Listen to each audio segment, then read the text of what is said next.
Remember? Now, we are now discussing about the various features of this civilization. Why this is very famous civilization.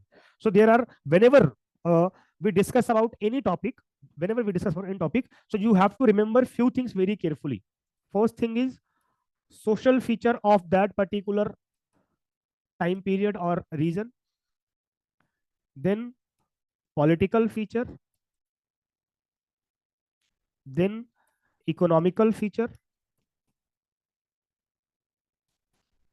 Then religious. When I mentioned the word political, obviously this is the same as administration. So when you cover all these various aspects, social aspect, political or administrative aspect, economical aspect, religious aspect, you can easily cover any topic in the wholesome manner.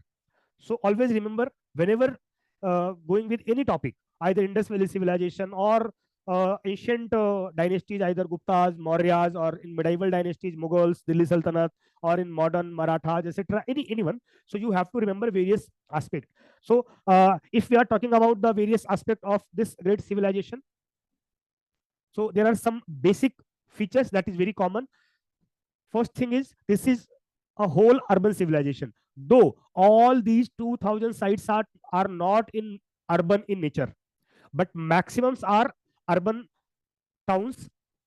Second, generally maximum towns are divided into two parts, as I was told you yesterday also about this. One is western part or upper town, the second one is eastern part or lower town. Obviously western or upper town was situated on highland, and eastern or lower town situated on lowland. In both town they use the bricks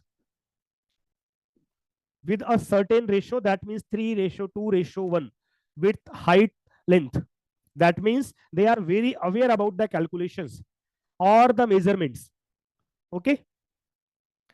Then this is very famous about drainage system. They have perfect drainage system. Even in present day, we have thousands of cities, lakhs of villages, from where still no proper drainage system. They are still waiting for proper sewage system. But at that time, they maintained this. So that's why this is known as very important civilization. Another important feature is grid system or grid pattern.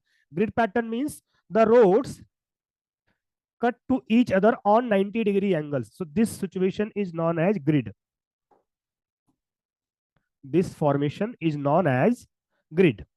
And first they developed this system, then they developed houses surrounded with roads. That means proper settlement. The remarkable thing about the arrangement of the houses in the cities is that they follow up the grid system. I will show you the example. You can see this is the map of Mohenjo-daro. Yesterday also we going with this. So this is the lower town or eastern city, east, west, north, south. This is the western part or upper town. Obviously you can easily say this is situated on a highland. This is proper separately fortified, though this region is not proper separately fortified, just there is a wall around the city. Okay, very good, very good. So one thing. Second, there some other important thing is, so they used a special type of script. You have to remember this name very carefully. Special type of script named Bostrophodon. Generally we write down from left to right or right to left. There are certain languages which write from written the words from right to left. For example, Persian, Urdu. Generally Hindi, English, we use writing from left to right, as I writing from I am Ramendra Mishra XYZ. But they use Bostrophodon. That means first they write a line from left to right, then they write a line from right to left. That means first they move from here to here, then they move from here to here, then again. Maybe they want to save their time. Okay, so there is an example of this script. Hopefully you can see this. Give me a second. Oh,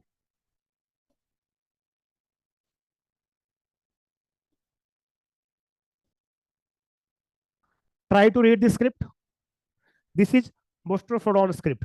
This is an example of text that has been written out in the Bostrofodon style where lines are. Can you read that? Can you read that? Make the comments. Yes, yes, yes, no, no, no, anything.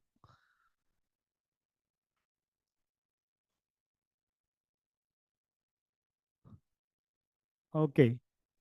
Alternatively, okay. So this script is known as Bostrofodon script. Always remember this word very carefully. Though we knew that they use this script, but still we can't decipher what is the meaning of that symbols. I will show you the script later. First, we move towards the various important structures. You have to remember these structures, these features. There are questions directly asked in mains examination about these features. What are the various features of this civilization? Or they can form the question in prelims from these features. So I'm just, you don't need to write all these notes. This will be available to you in the PDF form. But you have to make footnotes and read very carefully all these things. You have to listen very carefully. I will explain one by one. So most important thing is town planning. Town planning means they planned the city properly. Presently, especially in many urban regions and in some villages also, generally houses are built when there is a settlement. After build development of houses, now they are thinking, we have to make roads also. Now they are thinking about the electricity line. Now they are thinking about the drainage system. Now they are thinking about the park, but there is no space for the park. There is no space for any community places, any community hall. They can't build any hospital. They can't build uh, any school because there is no space. Even many times you hear that there was any fire incident or accident and the fire brigade vehicle can't reach to the center of that particular place. Why? Because roads or streets are very narrow. That means poor town planning. But they make perfect, excellent town planning.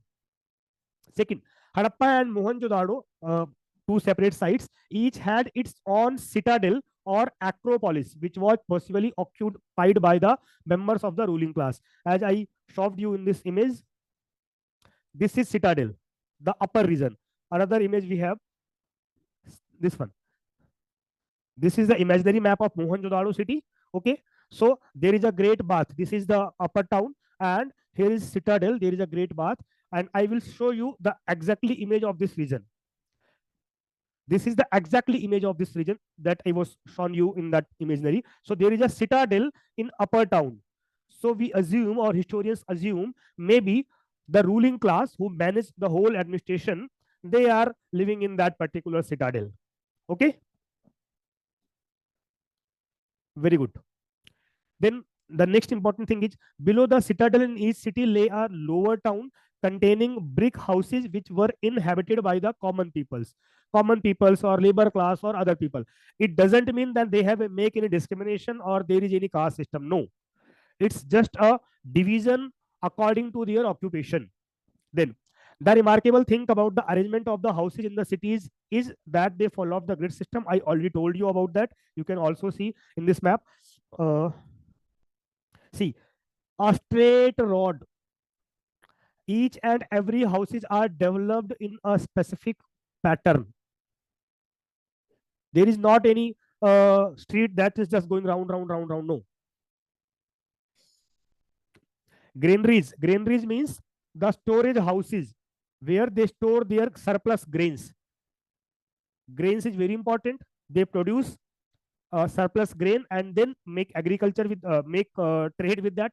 Okay, so granaries means the storage house of grains or surplus grains constituted an important part of the Harappan sites. That means they are aware about the how to conserve or how to make long-term survival for any grains.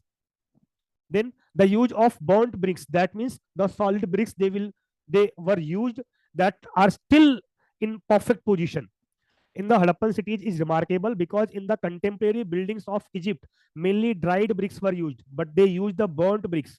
They used the brick from soil, then they used that they use the furnace to burnt that brick. Okay, then the drainage system, as I told, of Mohenjo-daro was very impressive. Easily, each and every house have separate bathrooms and flush systems. From each and every house, drainage or wastage easily reach to the hole in the street, and then these all holes connected to the from the main road, and easily the whole wastage or the whole drainage will were easily exit out from the city in almost all cities. So just give me a sec. Yes, in almost all cities, every big or small house had its own courtyard and bathroom. Courtyard means a large space, like we can say angan or galiara corridor type, है ना? So they have their own courtyard. That means houses are very spacious, and bathroom. Still, our prime minister promotes हर घर शौचालय. That means make bathrooms in every houses. We have to make campaign for that. We have to provide subsidy to each and every family. Please take the money and make a toilet in your house. But 5,000 years ago, they have bathroom in each and every house. Obviously, it means they are a developed civilization. Then there is a city or site named Kalibangan. Kalibangan means the black bangles. Bangan was a site. We will discuss about this. Many houses had their wells. That means they have their own water resource. Wells. At sites such as Dholavira is also a site. Lothal is also a site. The entire settlement was fortified. That means surrounded from a great wall. And sections within the town were also separated by walls. Okay. If there are blocks, they also separated by various walls. That means proper settlement. I hope everything is clear about town planning and structure. Remember about the granaries, remember about the courtyard, remember about the bathrooms, remember about the wells. These are some various features. Okay.